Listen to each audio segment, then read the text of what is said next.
Emma Clark sat in the back row of the quantum mechanics classroom, trying to make herself as small as possible. Around her, students from 12 different alien species filled the lecture hall. Some had scales, others had fur, and a few glowed faintly in colors she couldn't name. She was the only human in the room.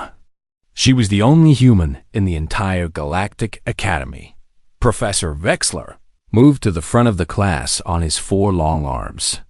His people, the Kvalians, looked like walking sticks with too many joints. His skin was the color of deep purple stone, and his 3 eyes never seemed to blink at the same time.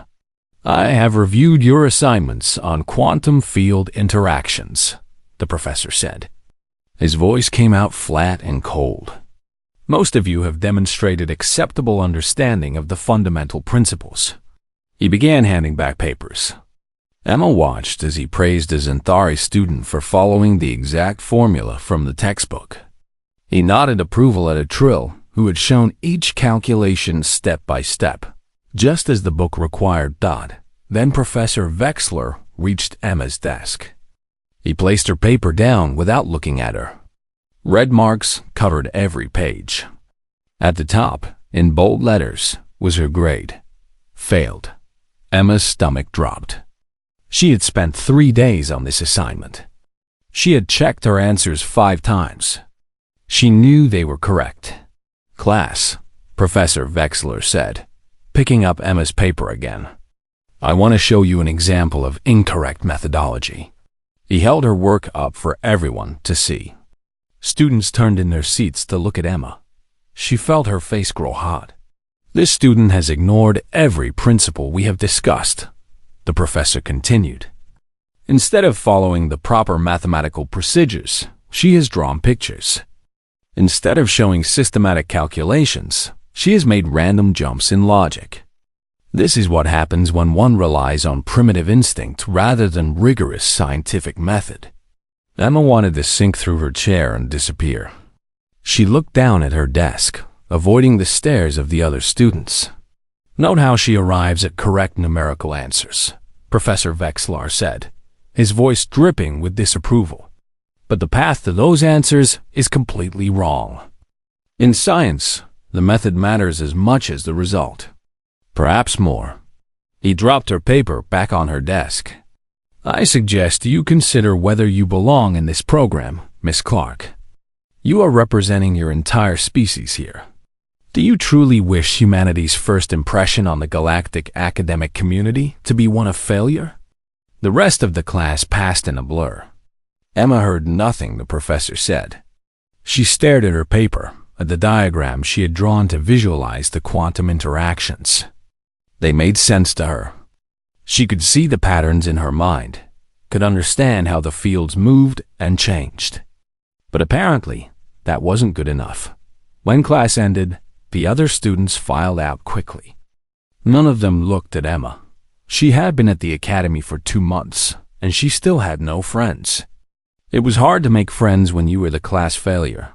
Emma gathered her things and walked back to her quarters in the student housing section of the station. The corridors were wide and tall, built to accommodate species much larger than humans.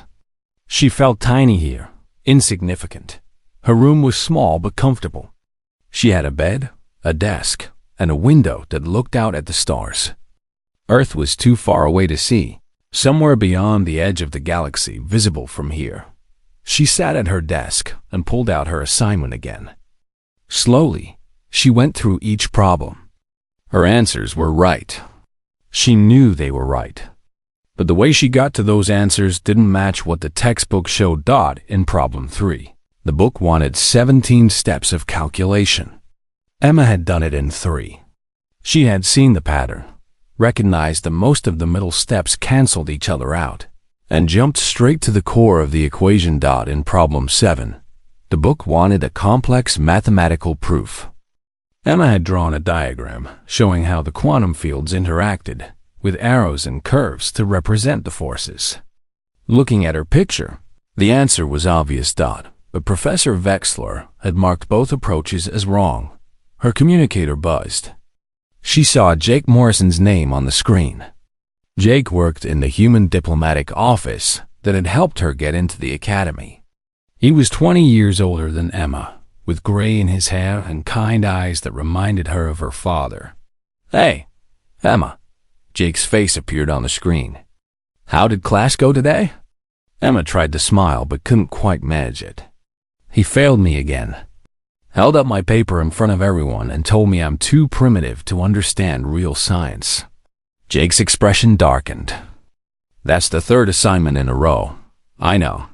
Emma rubbed her eyes. "Maybe he's right.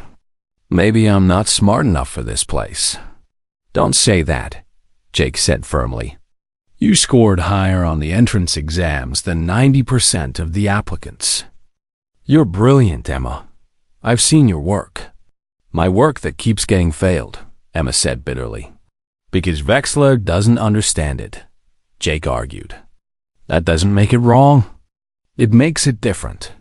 "Different doesn't matter if I get expelled," Emma said. "The dean sent me a warning last week. 4 more weeks to improve or I'm out." Jake was quiet for a moment. "Listen to me. You're the first human to attend the Galactic Academy. The first. Everyone back on Earth is watching you, cheering for you. You can't give up." "I'm not giving up," Emma said. "I'm just tired of being humiliated." After Jake signed off, Emma sat in silence. She pulled up the Academy's library database and searched for information about human scientists. There was almost nothing. A few basic facts about Earth, some data about human biology, but nothing about how humans think or solve problems. The galaxy saw humanity as newcomers. Primitives from a harsh little world who had barely figured out faster than light travel. Earth had only joined the coalition of united species 15 years ago. In galactic terms, that was yesterday. Emma looked at her assignment again.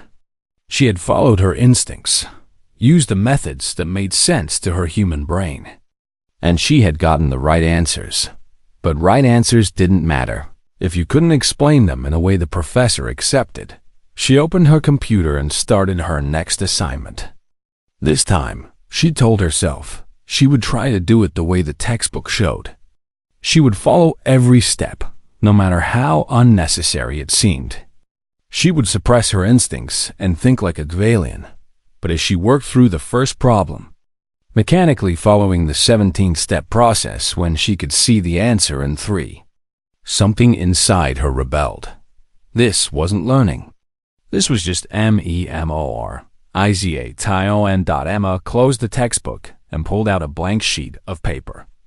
She drew her diagrams, followed her intuition, and solved the problems the way her mind wanted to solve them.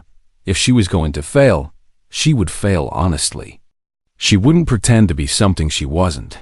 Outside her window, the stars burned cold and distant. Somewhere out there was Earth, was home, was everyone who believed in her.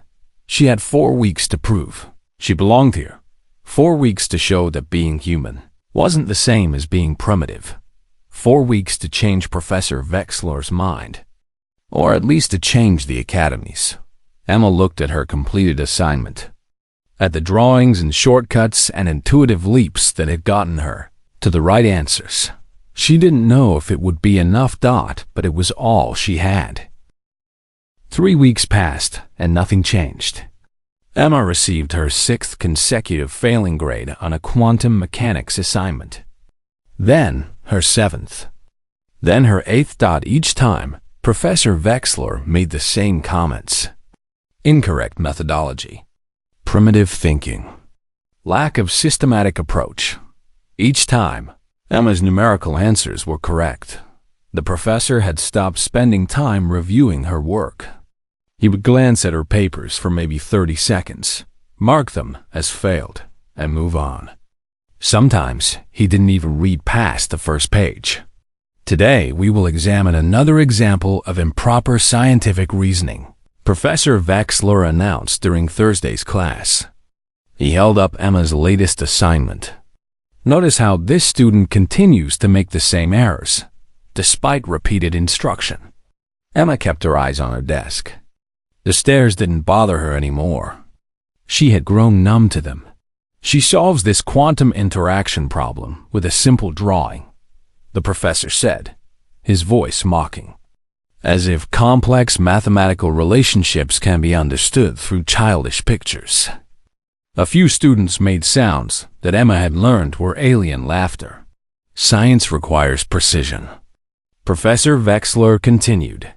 It requires following established procedures that have been proven over thousands of years across hundreds of worlds. It does not require reinventing methods that already work perfectly well. He tossed Emma's paper onto her desk. Perhaps humanity's educational systems are not yet advanced enough to prepare students for galactic-level academics.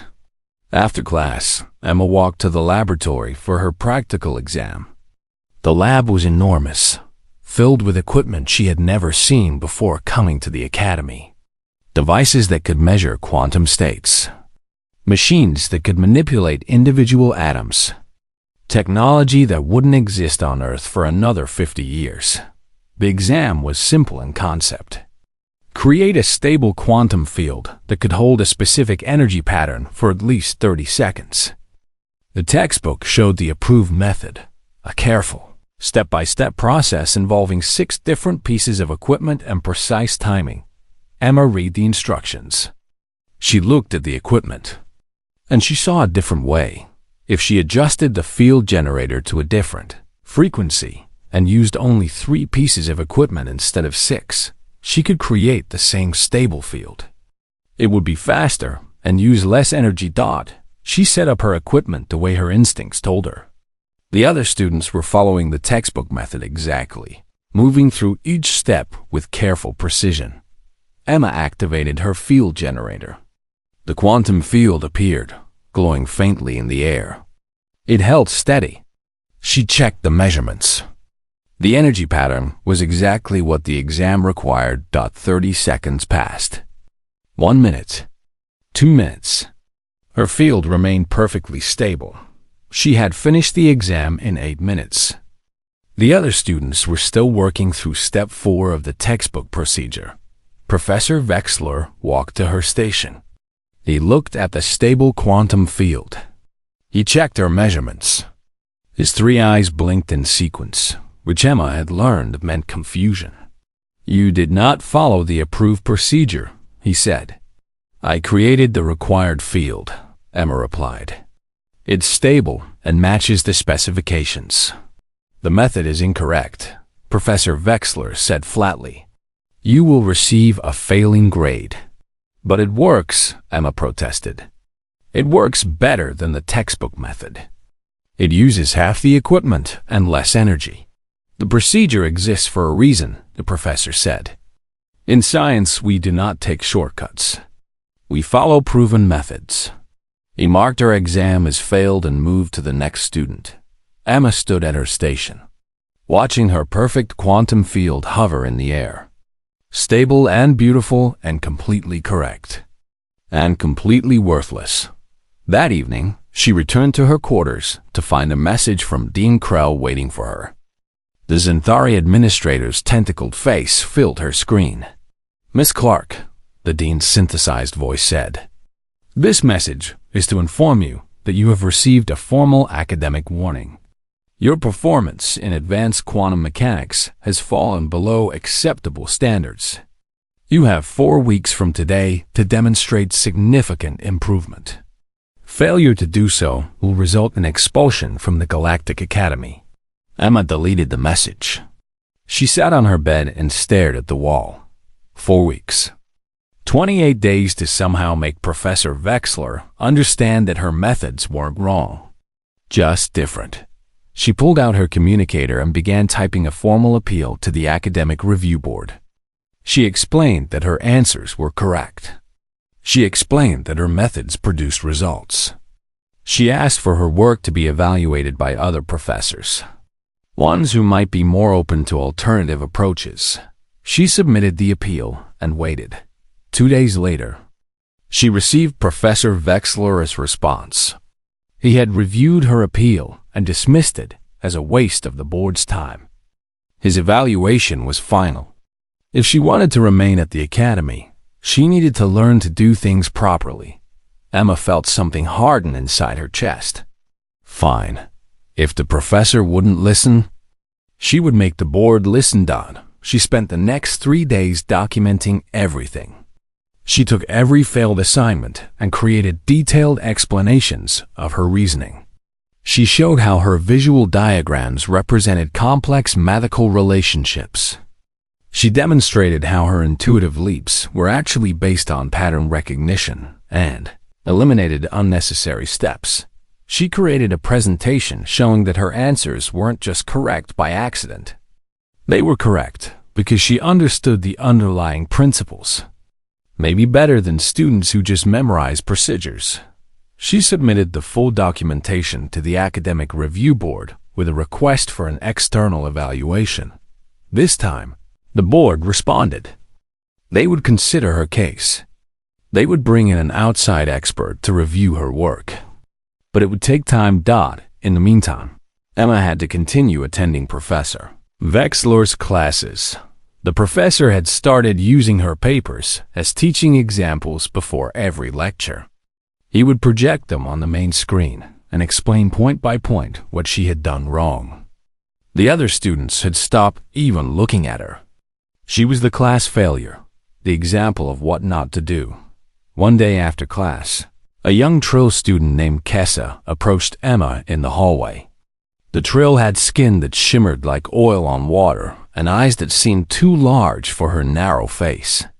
"I need to tell you something," Kessa said quietly, looking around to make sure no one else was listening.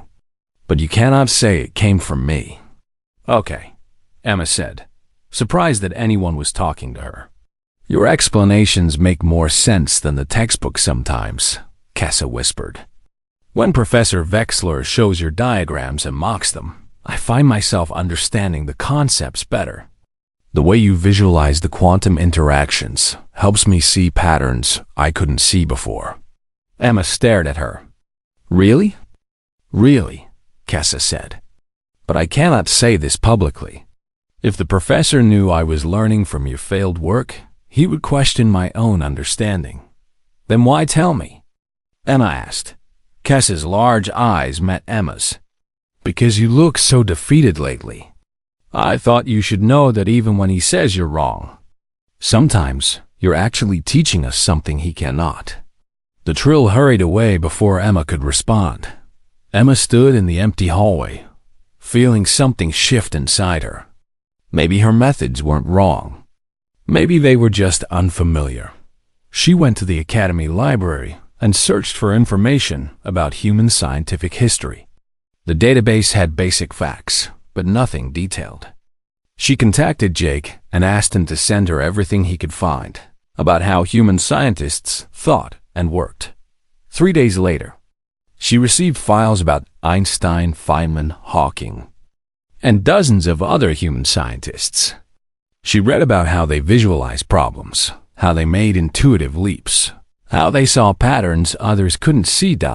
She read about Einstein imagining himself riding on a beam of light, about Feynman drawing simple diagrams to represent complex particle interactions, about how many of humanity's greatest discoveries came from visual thinking and intuitive understanding, not from following established procedures. Emma realized something important. She wasn't failing because she was stupid or primitive. She was failing because she was thinking like a human in a system designed for aliens. Her brain had evolved on Earth, a world the galaxy considered a dangerous hellhole. A world where humans had to make quick decisions with incomplete information just to survive.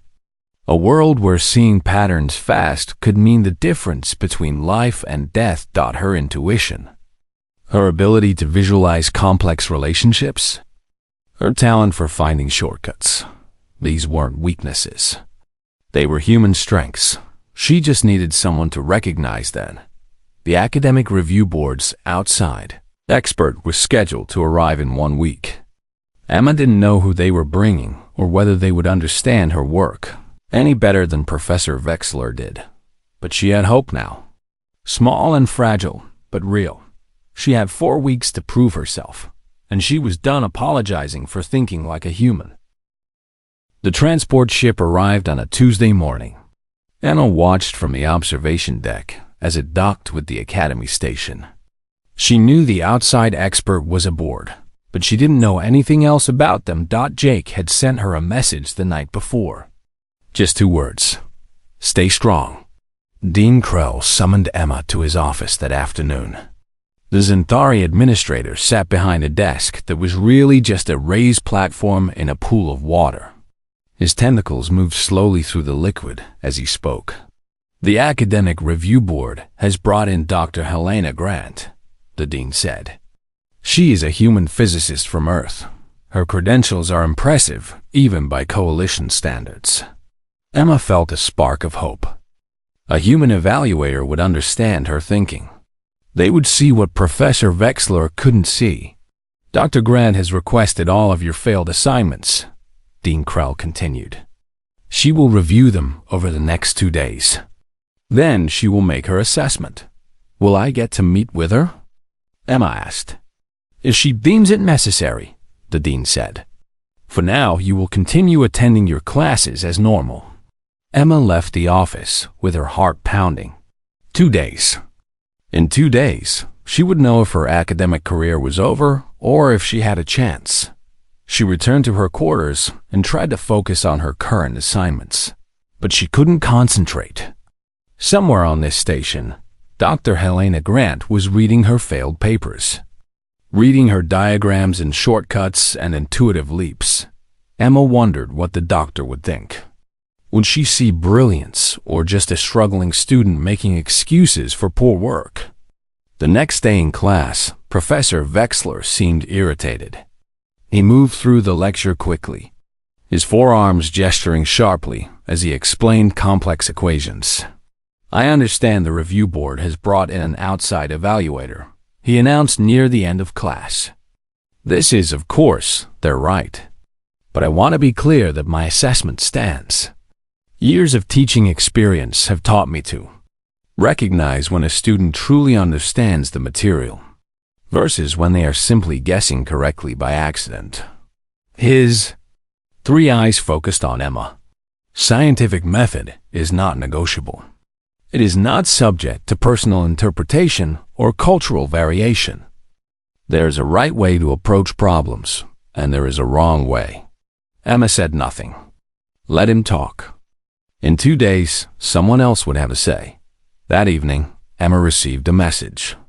It was from Dr. Helena Grant, requesting a meeting the following morning. Emma barely slept. She arrived at the conference room 15 minutes early and spent the time pacing nervously. When Dr. Grant entered, Emma's first thought was that she looked tired. The doctor was in her 50s, with dark skin and gray-streaked hair pulled back in a tight bun. She carried a tablet loaded with files.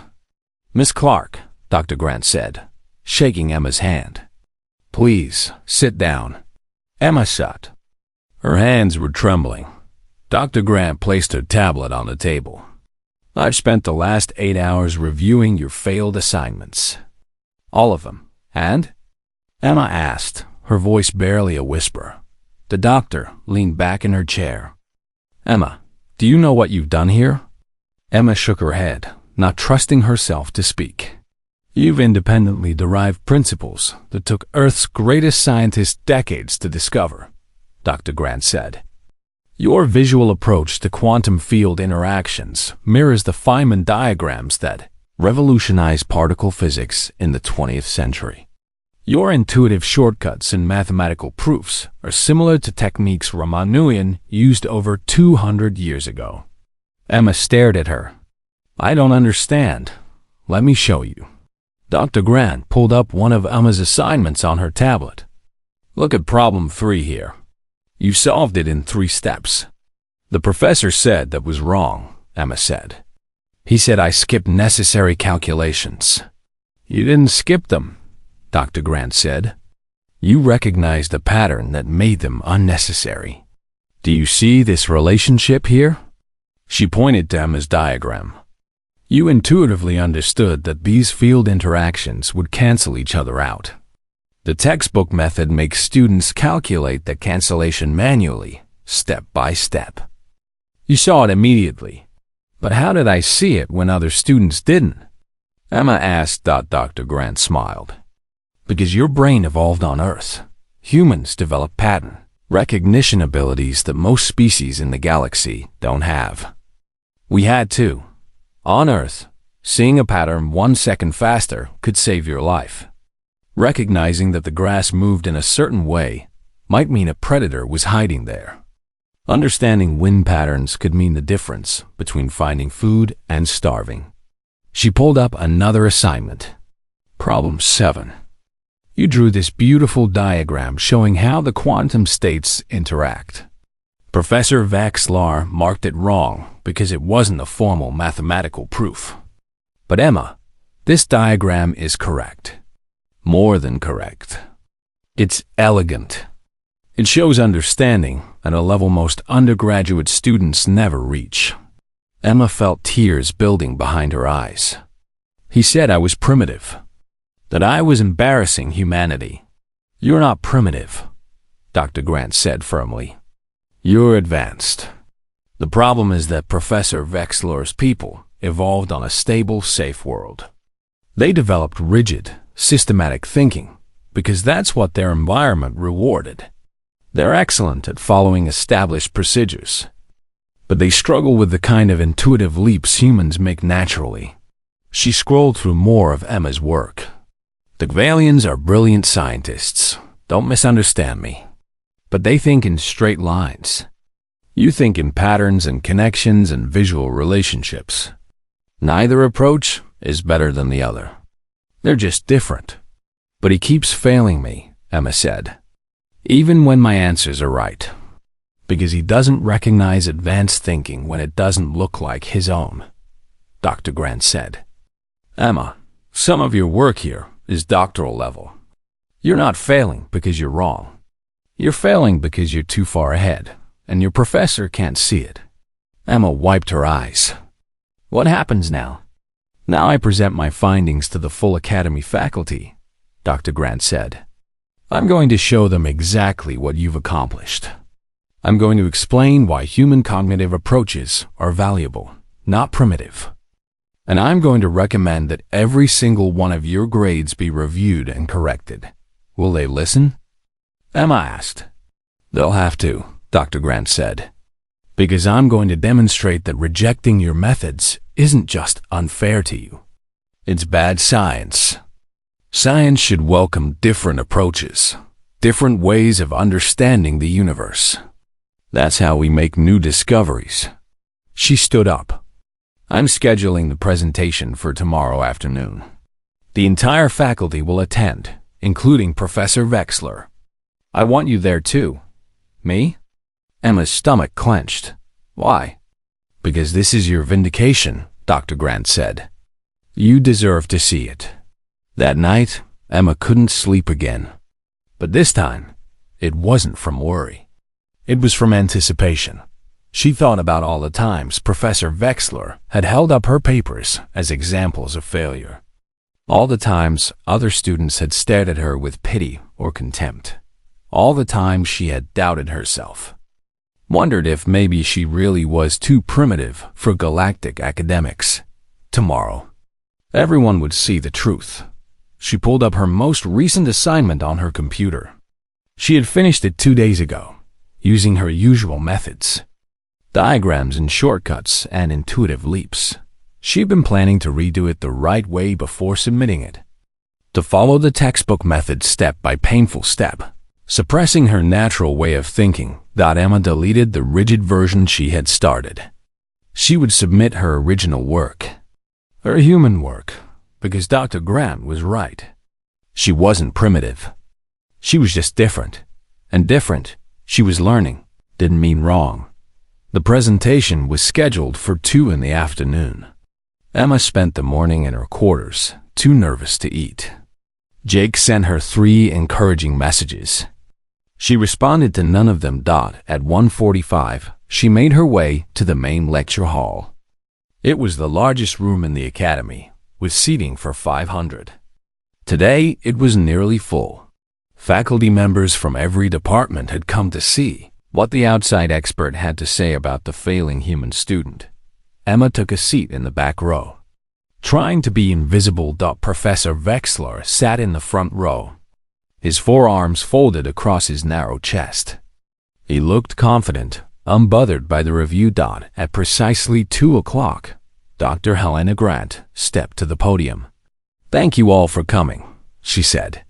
"Today, I'm going to talk about intelligence, methodology, and the dangers of assuming that one approach to science is the only valid approach." She pulled up Emma's first failed assignment on the massive screen behind her. "This is what failure looks like at the Galactic Academy," she said. "Or at least, this is what you've been told failure looks like." Professor Wexler shifted in his seat. "Let me show you what I see," Dr. Grant said. And she began to explain. Emma watched as the doctor systematically dismantled every criticism Professor Wexler had made. Watched as she revealed the sophistication hidden in Emma's simple diagrams. Watched as 200 faculty members leaned forward in their seats, their expressions shifting from skepticism to interest to something like amazement. As she watched, Professor Wexler's confidence slowly crumble into something that looked a lot like shame. Dr. Helena Grant advanced to the next slide. Emma's problem 3 filled the screen, the one she had solved in 3 steps instead of 17. "Let's examine this closely," Dr. Grant said to the assembled faculty. "The textbook method requires students to work through a series of field calculations, manually computing how each quantum interaction affects the others. 17 distinct steps." She highlighted the textbook approach on one side of the screen. Miss Clark solved this differently. She recognized that steps 4 through 14 would ultimately cancel each other out. So she skipped them entirely and went straight to the final calculation. Murmurs rippled through the audience. Several professors leaned closer to examine Emma's work. "Some might call this laziness," Dr. Grant continued. Professor Wexler certainly did. "But let me show you why it's actually mathematical insight of a very high order." She pulled up a series of equations, breaking down exactly what Emma had seen intuitively. To recognize this pattern requires understanding the fundamental symmetry of the quantum field interactions. Most students don't grasp this concept until their 3rd or 4th year of study. Miss Clark saw it immediately. A Zenthari professor in the 3rd row raised one tentacle. "But surely following the full procedure teaches discipline and systematic thinking." "It does," Dr. Grant agreed. "And there's value in that. But there's also value in recognizing when a shorter path exists. In research, in real-world applications, efficiency matters. If we can solve a problem in 3 steps instead of 17, why wouldn't we?" She moved to the next example. Problem 7. Miss Clark was asked to prove a complex theorem about quantum state transitions. The approved method involves a formal mathematical proof written out in precise symbolic notation. Emma's diagram appeared on the screen. Curved lines representing quantum states, arrows showing transitions, carefully labeled interaction points. Miss Clark drew a picture instead, Dr. Grant said. Professor Wexler gave her a 0. Called it childish. The doctor's voice hardened. This diagram is not childish. It's brilliant. It shows the same relationships the mathematical proof would show, but in a visual format that makes the underlying pattern immediately clear. This is exactly how Richard Feynman revolutionized particle physics on Earth in the 20th century. She pulled up images of actual Feynman diagrams. The similarity to Emma's work was unmistakable. Feynman won the Nobel Prize for this approach, Dr. Grant said, because visual representation of quantum interactions turned out to be more than just a teaching tool. It became a powerful method for calculating outcomes that were nearly impossible to solve with traditional mathematics alone. Professor Wexler stood up. Dr. Grant, I do not dispute that these methods work for humans. But we are teaching coalition standard science here. Our students must learn to communicate their work in ways the entire galaxy understands. And they will, Dr. Grant said calmly. But that doesn't mean we should reject methods that might actually be superior to our current standards. Science advances by embracing new approaches, not by rigidly defending old ones. She pulled up a comparison chart. I ran an efficiency analysis. For 15 of the 20 problems on Miss Clark's assignments, her methods reached correct solutions faster and with fewer computational steps than the textbook approaches. Not just correct solutions. Better solutions. The room fell silent. Let me explain something about human cognitive evolution, Dr. Grant continued. Humans evolved on what the galaxy classifies as a high-gravity death world. Earth has extreme weather, dangerous predators, and environmental conditions that change rapidly and unpredictably. She brought up images of Earth, storms, earthquakes, wild animals, volcanic eruptions. To survive on Earth, humans develop pattern recognition abilities that most species don't need. We had to make accurate decisions with incomplete information. We had to see connections quickly. We had to intuit solutions to problems we'd never encountered before, because taking time to work through systematic procedures might mean being killed. A Trill professor spoke up. Are you suggesting human brains are superior to other species? No, Dr. Grant said. I'm suggesting they're different. Phalian brains, for example, are superb at systematic analysis and following complex procedures with perfect precision. That's valuable. Centauri brains excel at parallel processing and handling multiple data streams simultaneously. Also valuable. She gestured to Emma's work on the screen. Human brains excel at pattern recognition and intuitive leaps. Equally valuable. We shouldn't rank these approaches. We should learn from all of them. For the next hour, Dr. Grant walked through each of Emma's failed assignments. She showed how the visual thinking wasn't simplistic but sophisticated. How the intuitive shortcuts weren't guessing but pattern recognition. How the unconventional methods weren't wrong but advanced. Emma watched Professor Vexlar's posture change. His forearms uncrossed. His three eyes kept blinking in that confused pattern. He looked like someone watching his entire worldview crumble. Finally, Dr. Grant reached her conclusion. I recommend the following actions.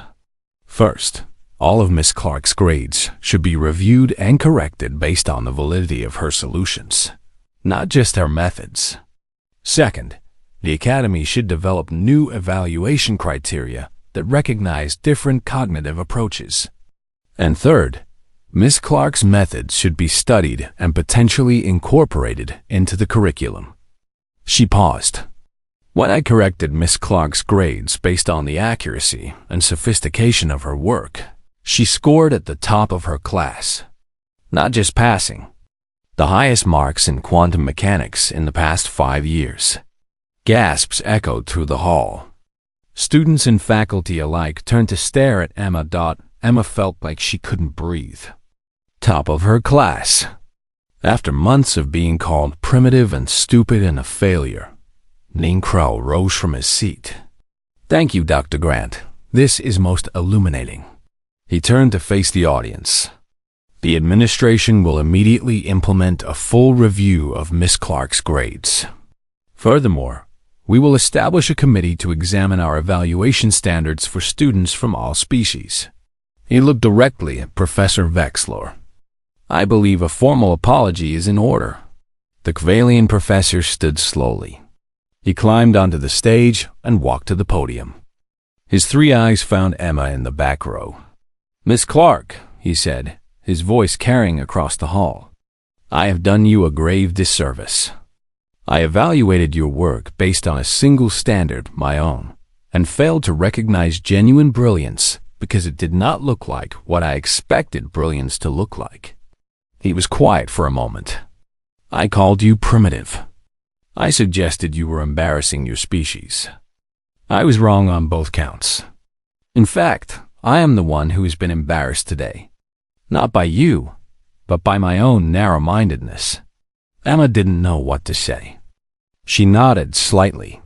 "I apologize," Professor Vexler continued. "I hope you will continue in my class, though I suspect I may learn as much from you as you learn from me." The hall erupted in applause. Not the polite acknowledgement Emma had heard after other presentations, but genuine, enthusiastic clapping. Students stood up. Faculty members gestured approval in their various species-specific ways. Emma sat frozen in her seat, overwhelmed. Jake appeared beside her, having slipped into the hall at some point. "I told you," he said, grinning. "I told you that you were brilliant." After the presentation ended, Emma was surrounded by professors wanting to discuss her methods. Students approached to apologize for avoiding her. The Trill student Kessa hugged her. No longer hiding her support. Through it all, Emma felt like she was floating. Months of humiliation and self-doubt erased in a single afternoon. Dr. Grant found her in the crowd. "How are you holding up?" "I don't know," Emma said honestly. "This doesn't feel real." "It's real," Dr. Grant assured her. "And it's just the beginning. The Coalition Science Council wants you to present your work at their annual conference. Universities across the galaxy are requesting your papers. You've opened a door, Emma, not just for yourself, but for every human who comes after you." Emma thought about that. She wasn't just a failing student anymore. She was the human who proved that Earth's harsh conditions had created unique mental strengths. The human who showed that different didn't mean inferior. As the crowd dispersed, Emma noticed Professor Vexler standing alone near the stage. He looked smaller somehow, despite his height. She walked over to him. "Professor." "Miss Clark," he said, "I truly am sorry. 40 years I have been teaching, and I have never made such a profound error of judgment." "You were teaching the way you were taught," Emma said. "You didn't know there were other valid approaches." "That is not an excuse," he said. "A good teacher should always be willing to learn." "I forgot that." Emma surprised herself by saying, "Maybe we can learn from each other now." Professor Vexler's 3 eyes brightened slightly. "I would like that very much." That evening, Emma returned to her quarters to find her grade report had been updated. Every failed assignment now showed scores in the high 90s. Her overall ranking in the class, first place. She sat on her bed and finally let herself cry. Not from sadness or frustration, but from relief. From vindication. From the overwhelming feeling of being seen and understood after months of invisibility. Her communicator buzzed with messages from Earth. News of. 2 months after Dr. Grant's presentation, Emma walked through the academy corridors without fear. Students nodded to her as she passed. Some even asked her questions about quantum mechanics, wanting to understand her visual approach. The academy had changed. Or maybe Emma had changed and was finally seeing it clearly. She entered the quantum mechanics classroom and took her usual seat, though it no longer felt like hiding in the back row. It felt like choosing a good vantage point. Professor Vexler was already at the front of the room, organizing his notes. Their relationship remained awkward, but it was growing into something that resembled mutual respect. He had spent the past 2 months attending workshops on diverse teaching methods. Emma had seen him taking notes during her study group sessions. "Good morning," the professor said as students filed in. "Today, we will continue our examination of alternative problem-solving approaches." He pulled up a quantum field problem on the screen.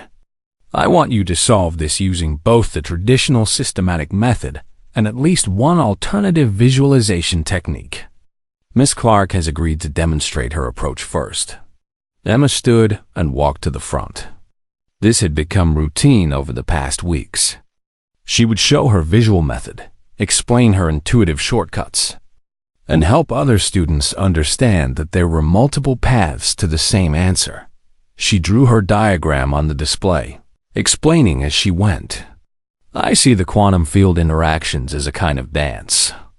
These particles here are moving together, and when you visualize their movement, you can see that this entire section will resolve to zero without calculating each individual interaction. A Kavalian student raised two of his arms. But how do you know it will resolve to zero without calculating? Pattern recognition, Emma said. It's like seeing a symmetry. Both sides are mirror images, so they have to cancel each other out. The student nodded slowly, understanding dawning in his eyes. That is more efficient than calculating each side separately. Both methods work, Emma said, returning to her seat. Use whichever makes more sense to you. Professor Vexler added, the key is understanding why both methods work. Understanding the principles, not just memorizing procedures. After class, Emma met with her study group in the library. What had started as 3 students had grown to 15. Humans and aliens working together, teaching each other their different approaches. Casa was explaining how trill visual processing could enhance Emma's diagram techniques. A Zentari student named Oryx demonstrated how his species' parallel thinking could optimize the calculations Emma's method skipped. Your shortcut here saves time, Oryx said, gesturing at Emma's notes. But if we apply Zentari parallel processing to the remaining steps, we can solve problems 30% faster than either method alone. Emma grinned. That's exactly what Dr. Grant was talking about. Different approaches combining to create something better than any single method. Her communicator buzzed. A message from the Coalition Science Council. Emma had presented her work at their annual conference 3 weeks ago, and the response had been overwhelming. Now they wanted her to help develop new educational materials. For teaching quantum mechanics. She was 19 years old, and rewriting galactic textbooks. The message also mentioned 6 other human students at various coalition institutions who had been quietly failing out of their programs. After Emma's story spread, their work was being reviewed. 5 of them had already been reinstated with corrected grades. Emma thought about those students who had suffered in silence, thinking they weren't smart enough, who had doubted themselves because their professors couldn't recognize their brilliance. She sent quick messages to each of them, offering support and sharing her study materials. Humans helping humans navigate a galaxy that was slowly learning to appreciate them. Later that afternoon, Emma had a scheduled meeting with Professor Vexler in his office. These weekly sessions had become part of their reconciliation process. They would discuss teaching methods, review student progress, and slowly build trust. Come in, Miss Clark, the professor said when she arrived. His office was sparse and organized, everything in precise right angles. Barry KVALE and Emma sat in the chair designed for human proportions that he had recently added to the room. I have something to tell you, Professor Vexler said. The Advanced Research Fellowship at the Coalition Physics Institute has an opening. I have recommended you for it. Emma's eyes widened. The fellowship? But that's for graduate students. You are performing at graduate level, the professor said simply. Your work on quantum field shortcuts has attracted attention from researchers across the galaxy. They want to study your methods further. What does the fellowship involve? Emma asked. 2 years of independent research under a senior scientist. Access to the finest laboratories in the coalition. And a stipend that would allow you to focus entirely on your work. Emma thought about it. 2 years ago, she had been struggling through her first university classes on Earth. Now she was being offered one of the most prestigious research positions in the galaxy. I'm honored, she said. But I'm not finished with my degree here yet. Professor Vexler's 3 eyes blinked in that way that Emma now knew meant approval. A wise perspective. The fellowship will wait. I have told them you wish to complete your undergraduate studies first. They agreed to hold the position for you." He paused, his forearms folding in a gesture Emma had learned meant discomfort. "I want you to know that recommending you was not merely an attempt to atone for my previous errors. You have earned this opportunity through the quality of your work." "I know," Emma said. "And thank you for the recommendation and for being willing to learn alongside me. It has been humbling," the professor admitted, "but valuable. I have taught for 40 years, always certain that my methods were optimal. You have shown me that certainty can be a limitation." After leaving his office, Emma went to the observation deck. She liked to come here when she needed to think. The view of the stars always helped her gain perspective. Earth was out there somewhere, too far away to see. But Emma could feel the connection. Every human back home who was cheering for her. Every student who would find the path easier because Emma had walked it first. Admiring the view? A voice said behind her. Emma turned to find Dr. Grant approaching. The physicist had stayed on at the academy as a visiting professor, helping develop the new multicultural teaching approach.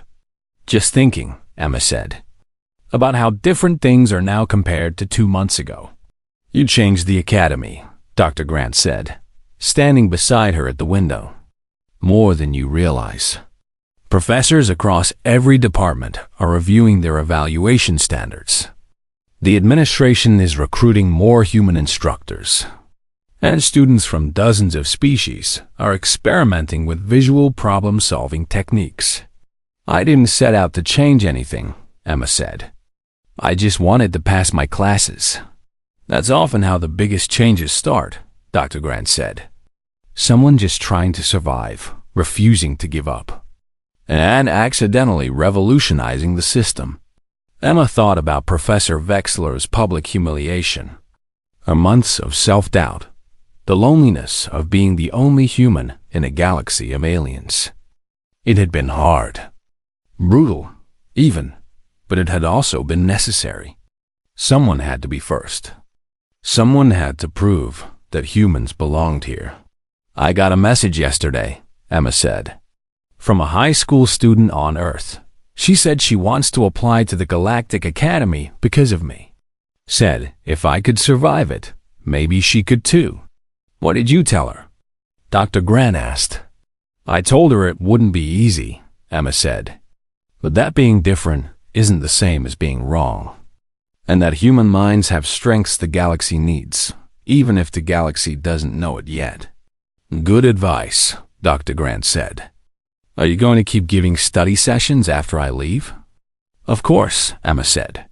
"Some of the alien students understand the material better through visual methods than through traditional approaches. And teaching helps me understand it better too." They stood in comfortable silence, watching the stars. "You know," Dr. Grant said eventually, "when they asked me to evaluate a failing human student, I expected to find someone overwhelmed and out of their depth. I thought I might have to gently explain that not everyone is cut out for galactic academics." She smiled. "Instead, I found a genius who was too advanced for her professor to recognize. It reminded me why I became a scientist in the first place. To discover things that challenge our assumptions." Emma felt a warmth in her chest. "I'm glad it was you they sent. I don't know if anyone else would have understood." "Another human might have," Dr. Grant said. "But yes, I like to think I was the right person at the right time." She checked her communicator. "I have a meeting with the curriculum committee. Keep up the good work, Emma. And remember, you're not just representing humanity anymore. You're reshaping how the galaxy thinks about intelligence itself." After Dr. Grant left, Emma stayed at the observation deck a while longer. She thought about the presentation she would give next week at the Coalition Physics Institute, about the study materials she was developing for other human students, about the fellowship waiting for her after graduation. But mostly she thought about her next assignment for Professor Wexler's class, a complex problem about quantum entanglement it would take.